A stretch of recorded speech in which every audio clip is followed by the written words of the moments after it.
छत्रपती संभाजीनगरच्या पैठण तालुक्यात बापलेकीच्या नात्याला काळीमा फासणारी धक्कादायक घटना उघडकीस आली आहे। येथील एका सावत्र बापाने अल्पवयीन मुलीवर लैंगिक अत्याचार केला आहे।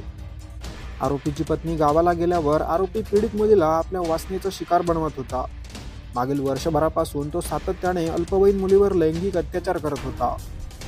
अखेर पीडित मुलीनं या घटनेची माहिती आपल्या आईला दिली। यानंतर हा सगळा प्रकार उघडकीस आला आहे। त्या प्रकरणी पोलिसांनी पोक्सो कायद्याअंतर्गत गुन्हा दाखल केला असून पुढील तपास सुरू केला जात आहे। अंतोन श्यामसुंदर गायकवाड असं गुन्हा दाखल झालेल्या सावत्र बापाचं नाव आहे। तो मूळचा अहिल्यानगर जिल्ह्यातील नागपूर येथील रहिवासी आहे। सध्या तो पैठण शहरातील संतनगर भागात दुसरी पत्नी अश्विनी आणि तिच्या अल्पवयीन मुलीसोबत भाड्याच्या घरात राहतो। पोलिसांनी दिलेल्या माहितीनुसार पीडितेची आई अश्विनी तिच्या दुसऱ्या मुलीला भेटण्यासाठी अनेकदा अहिल्यानगरला जात असे। पत्नी गावी गेल्यानंतर आरोपी अंतोन सावत्र मुलीबरोबर अश्लील चाळी करायचा। मायलेकीला जीवे मारण्याची धमकी देत तो अल्पवयीन मुलीवर लैंगिक अत्याचार करायचा। 21 फेब्रुवारीला रात्री 10:30ला आरोपीने पुन्हा एकदा पीडित मुलीकडे शरीर सुखाची मागणी केली, पण घटनेची माहिती पीडितेनं आपल्या आईला दिली।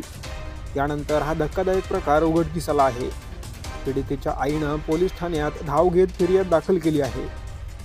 आरोपी अंतोन हा रेकॉर्डवरील गुन्हेगार आहे। त्याच्या विरोधात यापूर्वी अनेक प्रकारचे गुन्हे दाखल असल्याची माहिती समोर आली आहे। पोलिसांनी आरोपी विरोधात बाल लैंगिक अत्याचार प्रतिबंधक कायद्यासह विविध कलमांअंतर्गत गुन्हा दाखल केला आहे। या घटनेचा पुढील तपास सुरू आहे।